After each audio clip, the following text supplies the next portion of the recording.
आज हम बात करने वाले हैं 2009 में रिलीज हुई एक psychological thriller movie after life की। मूवी स्टार्ट होती है और हमें एलियट नाम के एक आदमी को दिखाया जाता है जो कि मरे हुए लोगों के फ्यूनल को तैयार करने का काम किया करता था ताकि वो लोग अपने अंतिम संस्कार पर अच्छे से दिख सकें। जिस तरह एलियट उन डेड बॉडीज से बात करता था और उन्हें एक दोस्त की तरह प्यार से रेडी करता था, उससे हमें ये समझ आता है कि एलियट कई सालों से ये कर रहा है। एना जो कि एक प्राइमरी स्कूल की टीचर है और अपने बॉयफ्रेंड पॉल के साथ रहती है, इन तीनों की लाइफ एक दूसरे से कैसे जुड़ती है जब एना जिंदगी और मौत के बीच एक इंसिडेंट की वजह से फंस जाती है। इसके बाद हमें आगे दिखाया जाता है कि एना और पॉल इंटीमेट हो रहे होते हैं। अब पॉल तो इस चीज को एंजॉय कर रहा था लेकिन एना इसे बिल्कुल भी एंजॉय नहीं कर रही थी। पॉल एना से कहता है कि तुम्हारी प्रॉब्लम क्या है, लेकिन एना उसे कुछ भी नहीं बताती। एना एक प्राइमरी स्कूल में टीचर होती है और यहाँ पर एक जैक नाम के बच्चे से इसकी काफी अच्छी दोस्ती होती है, लेकिन जैक का व्यवहार काफी ज्यादा मिस्टीरियस होता है। आगे हमें दिखाया जाता है कि एना अपने स्कूल में काफी अजीबोगरीब चीजों को एक्सपीरियंस करती है। स्कूल खत्म होने के बाद में एना को अपने पियानो टीचर के फ्यूनल में जाना था और वो तभी यहाँ पर जैक को बाहर देखती है। एना उससे कहती है कि क्या मैं तुम्हें घर छोड़ दूं, लेकिन जैक उससे कहता है कि नहीं, मेरी माँ मुझे लेने आ रही है। अब इसके बाद एना मेडिकल पर पहुंचकर कुछ मेडिसिन लेती है और साथ ही वो एक पार्लर में जाकर अपने बालों को रेड कराती है और उसके बाद अपने पियानो टीचर के फ्यूनल में जाती है। और एना को यहाँ पर भी काफी अजीब फील हो रहा था, जैसे कि उसका पियानो टीचर सांस ले रहा हो। अब क्योंकि यहाँ पर एलियट भी होता है और वो एना को ऐसी अजीबोगरीब हरकतें करते हुए देख लेता है। शाम को एना का बॉयफ्रेंड पॉल उसे डिनर पर इनवाइट करता है और आज वो डिनर पर एक रिंग लेकर आया होता है क्योंकि वो एना को प्रपोज करने वाला था। पॉल यहाँ पर एना से कहता है कि मैं जल्द ही शिकागो जाने वाला हूँ। इसके बाद बातों ही बातों में इनमें दोनों की आपस में लड़ाई हो जाती है और एना पॉल की बातें सुने बिना यहाँ से चली जाती है। अब बाहर का मौसम काफी ज्यादा खराब होता है और एना अपनी चलती गाड़ी में अपना फोन निकालकर एक नंबर डायल करती है और तभी चारों तरफ अंधेरा छा जाता है, यानी कि अब एना का एक्सीडेंट हो चुका है। अब अगले सीन में हमें एलियट को दिखाया जाता है जिसके पास में एक नई बॉडी आई होती है और ये बॉडी किसी और की नहीं बल्कि खुद एना की ही होती है। एलियट एना के कपड़े एक कैंची से काटता है और उसके अंदर एना ने एक बहुत ही खूबसूरत रेड कलर की ड्रेस पहन रखी थी। एना के सर पर एक गहरा घाव बना होता है और तभी यहाँ पर एना की आंखें खुल जाती हैं। वो एलियट से पूछती है कि आखिर मैं कहां पर हूं, जिस पर एलियट उसे बताता है कि 8 घंटे पहले तुम्हारा एक्सीडेंट हुआ था और तुम मर चुकी हो। लेकिन यहाँ पर एना को यकीन नहीं हो रहा था कि वो मर चुकी है क्योंकि वो एलियट से बोल भी पा रही थी और उसे सुन भी पा रही थी।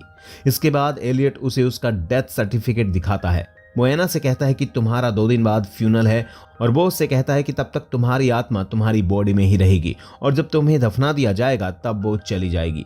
अब एलियट एना से बातें कर पा रहा था क्योंकि उसके पास शक्ति होती है कि वो जिंदगी और मौत के बीच फंसी आत्माओं से बात कर सकता है और यहाँ पर एलियट ऐसा ही होता है जो कि एना को सुन सकता है।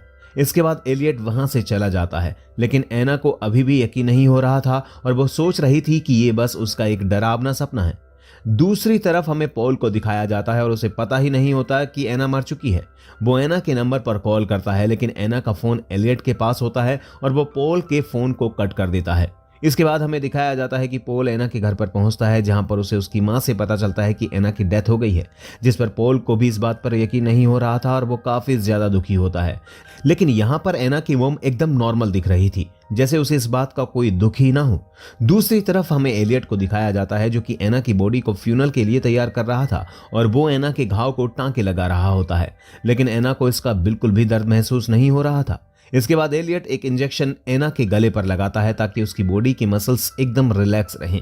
इसके बाद एना की मोम उसे देखने के लिए आती है और वो यहाँ पर आकर कहती है कि जाने वाला तो चला जाता है, लेकिन उसके जाने से जो दुख उसकी फैमिली को होता है वो खुद भी नहीं समझ सकता। और साथ ही वो यहाँ से जाते हुए ये भी कहकर जाती है कि एना के बाल फिर से ब्लैक कर दिए जाएं क्योंकि एना इन लाल बालों में बहुत ही ज्यादा खराब लग रही है। अब इसके बाद हमें पॉल को दिखाया जाता है जो कि एलियट के पास जाता है ताकि वो एना की बॉडी को देख सके। लेकिन एलियट उसे एना के पास नहीं जाने देता क्योंकि सिर्फ फैमिली मेंबर्स ही बॉडी से मिल सकते थे और अभी पॉल की एंगेजमेंट भी एना के साथ नहीं हुई थी। लेकिन पॉल की आवाज सुनकर एना अपनी जगह से उठ जाती है और वो पॉल को आवाज लगाने लगती है, लेकिन उसकी आवाज पॉल तक नहीं पहुंचती।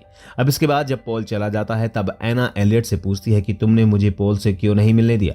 एलियट एना से कहता है कि तुम्हारी आत्मा जल्द ही तुम्हारा शरीर छोड़ देगी, लेकिन अगर तुम अपने चाहने वालों से अटैच रहोगी तो तुम्हारी आत्मा यहीं पर फंस कर रह जाएगी।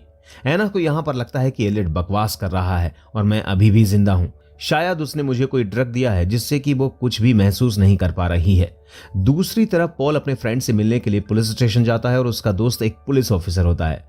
पुलिस उससे एना से मिलने की परमिशन मांगता है, लेकिन उसे मिलने की परमिशन नहीं दी जाती। दूसरी तरफ हमें दिखाया जाता है कि एना अकेली होती है और वो एक कैंची उठाती है और आगे बढ़ती है और तभी वो यहाँ पर एक दूसरी डेड बॉडी को देखती है और वो काफी ज्यादा घबरा जाती है। इसके बाद वो एलियट के आने का इंतजार करती है ताकि वो उसके ऊपर हमला करके यहाँ से भाग जाए, लेकिन एलियट एना के हमले से बच जाता है और वो एना को फिर से बताने की कोशिश करता है कि वो मर चुकी है, लेकिन एना ये बात मानने के लिए तैयार ही नहीं थी क्योंकि उसकी अभी भी सांसें चल रही होती हैं। अब यहाँ पर रात में एना एक सपना देखती है जिसमें वो उसी डेड बॉडी को देख पा रही थी जो कि उसके बराबर में थी, लेकिन अब एना तो मर चुकी है तो फिर वो सपना कैसे देख सकती है। और उसके बाद यहाँ से उठती है और सभी को इधर उधर फेंक देती है और ये सीन यहीं पर खत्म हो जाता है। अगले सीन में हमें पॉल को दिखाया जाता है जिसे कि काफी अजीब सपना आता है जिसमें कि एना अपनी बॉडी से अपना दिल निकाले हुए थी और ये देखकर पॉल काफी ज्यादा डर जाता है। अब दूसरी तरफ हमें एलियट को दिखाया जाता है जो कि एना के पास होता है और वो अपनी कार में फ्यूल डलवाने के लिए जाने वाला होता है, लेकिन एना उसकी जेब से चुपके से रूम की चाबी निकाल लेती है और उसके बाद एना सीधे एलियट के ऑफिस में पहुंच जाती है जहां से वो पॉल को कॉल करती है और वो उसे बताती है कि मैं अभी तक जिंदा हूं। लेकिन पॉल को लग रहा था कि कोई एना बनकर उसके साथ मजाक कर रहा है और इसलिए वो फोन को कट कर देता है। अब इस चीज से एना काफी ज्यादा गुस्सा होती है और तभी यहाँ पर एलियट भी पहुंच जाता है। एलियट एना को आईने में दिखाता है और वो उससे कहता है कि देखो तुम मर चुकी हो और तुम्हारे लिए अच्छा यही होगा कि तुम सब कुछ भूलकर अपनी मौत को स्वीकार करो। लेकिन एना नोटिस करती है कि उसकी सांसों से आईने पर भाप जम चुकी है जिसे कि एलियट चुपके से साफ कर देता है। अब यहाँ पर नीचे एना का वही फेवरेट स्टूडेंट जैक खड़ा होता है और वो यहाँ पर एना को देख लेता है। एना अब ये बात मान लेती है कि वो मर चुकी है, इसलिए वो एलियट का साथ दे रही थी। आगे एलियट एना के रेड बालों को फिर से ब्लैक कर देता है। अब इसके बाद एना सपने में पॉल को देखती है, लेकिन वहां पर एलियट होता है। अब एना एलियट से पूछती है कि क्या मेरी मॉम मेरी डेथ पर रोई थी, जिस पर एलियट एना को बताता है कि तुम्हारी माँ तुम्हारी डेथ पर बिल्कुल भी नहीं रोई। इसके बाद एना एलियट से पूछती है कि क्या पॉल मेरी डेथ पर रोया था, लेकिन यहाँ पर एलियट उससे झूठ कह देता है कि पॉल भी नहीं रोया था। और अब ये बात सुनने के बाद एना बहुत ज्यादा दुखी होती है और इसके बाद एलियट उसे एक ड्रग का इंजेक्शन दे देता है। दूसरी तरफ पॉल एना के स्कूल में पहुंचता है जहां पर वो उसकी चीजें लेने के लिए गया था। स्कूल में उसे जैक मिलता है जो कि पॉल को बता देता है कि उसने एना को फ्यूनरल होम में रेड ड्रेस में खड़ा हुआ देखा था, लेकिन पॉल को ये बातें सारी बकवास लगती हैं और वो उल्टा जैक को ही एक थप्पड़ मार देता है, जिस पर उसे बाद में काफी ज्यादा अफसोस भी होता है। एना के पास एक नई बॉडी आती है जो कि एक पुलिस ऑफिसर के भाई की है। वो पुलिस ऑफिसर एना की बॉडी को हिलते हुए देख लेता है, पर जब वो एना की हार्ट बीट चेक करता है तो सोचता है कि उसका ये भ्रम था। वहीं पॉल एक बार और कोशिश करता है पुलिस की मदद लेने की, ये कहकर कि सिर्फ पल्स चेक करके एना को डेड बताया गया था और ऐसा एक ड्रग भी है जो कि कुछ देर के लिए इंसान का पल्स रोक देता है। एक बार को उसका दोस्त कन्विंस हो जाता है, पर वो पुलिस ऑफिसर कहता है कि उसने चेक किया था, एना की हार्ट बीट नहीं चल रही थी। एना की हार्ट बीट नहीं चल रही थी। इस सब के बाद पॉल बुरी तरह से टूट जाता है। जैक जो मौत के कॉन्सेप्ट में काफी इंटरेस्ट लेता है, वो एलियट से प्रभावित हो जाता है। वो उसके पास मौत के बारे में चीजें सीखने जाता है। तब एलियट उसे एक बात कहता है जो उसके दिमाग में रह जाती है। वो कहता है कि मैं मरे हुए लोगों को फ्यूनरल के लिए तैयार करता हूँ, वो लोग जो अंदर से मर चुके हैं। मेरे पास और कोई रास्ता नहीं है। ये लोग हमारे आसपास गंदगी फैलाते हैं और उस ऑक्सीजन को वेस्ट करते हैं जो उन लोगों के लिए हैं जो सच में जीना चाहते हैं। अब एना जो रिग्रेट और गिल्ट में है और ये सोच रही है कि वो अगर जिंदा होती तो अपनी लाइफ बेहतर तरीके से जीती, वो एलियट को कहती है कि वो भी खुशी से जीना चाहती थी। एलियट कहता है कि उसकी लाइफ में प्यार करने वाले लोग थे मगर वो फिर भी खुश नहीं थी, तो वो कहती है कि उसे अपनी गलतियों का एहसास है। एलियट उसे कहता है कि अगर उसे दूसरा मौका मिले जीने का तो वो क्या करेगी, और इसके बाद वो उसे रूम के बाहर ले जाता है, जिसके बाद वो एक हेलुसिनेशन से डरकर वो फिर से उस रूम में आ जाती है और कहती है कि अच्छा हुआ कि वो मर गई। अब एना ने अपनी मौत को एक्सेप्ट कर लिया और फ्यूनर के लिए तैयार हो जाती है, पर तभी वो मिरर के रिफ्लेक्शन में अपनी सांसों को देखती है और उसे रियलाइज होता है कि वो जिंदा है। इससे पहले कि वो कुछ कर पाती, एलियट उसे बेहोश कर देता है और उसका फ्यूनल खत्म हो जाता है। पॉल इससे पूरी तरह से टूट गया है और वो मूव ऑन नहीं कर पा रहा है। एलियट फ्यूनल के बाद उसे मूव ऑन करने के लिए कहता है, पर वो नहीं सुनता। तभी एलियट कहता है कि एना जिंदा है और पॉल को उसके पास जाने के लिए कहता है। पॉल सिमेट्री में पहुंचता है और एना को बचा लेता है, पर कहानी यहीं खत्म नहीं होती। पॉल आंखें खोलता है तो वो एलियट के बेसमेंट में होता है और ये सब उसका एक हेलुसिनेशन था। पॉल कभी सिमेट्री में पहुंचा ही नहीं था।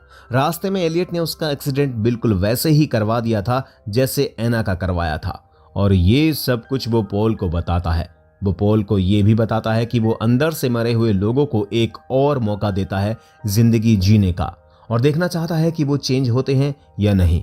और जब वो चेंज नहीं होते तो एलियट उन्हें मार देता है, और ये ही अब वो पॉल के साथ करने वाला है। एलियट पॉल को अपने पूरे प्रोसेस के बारे में बताता है, कैसे उसने ड्रग्स देकर उन दोनों को मरा हुआ दिखा दिया और कैसे हेलुसिनेशन क्रिएट किया। ये सब बताने के बाद वो पॉल को भी फ्यूनल के लिए तैयार करता है, और जैक जो एलियट से पूरी तरह से प्रभावित है ये सब देख रहा है, और शायद फ्यूचर में वो भी शायद एलियट जैसा ही एक सीरियल किलर बन जाएगा। और इसी के साथ मूवी यहीं पर खत्म हो जाती है।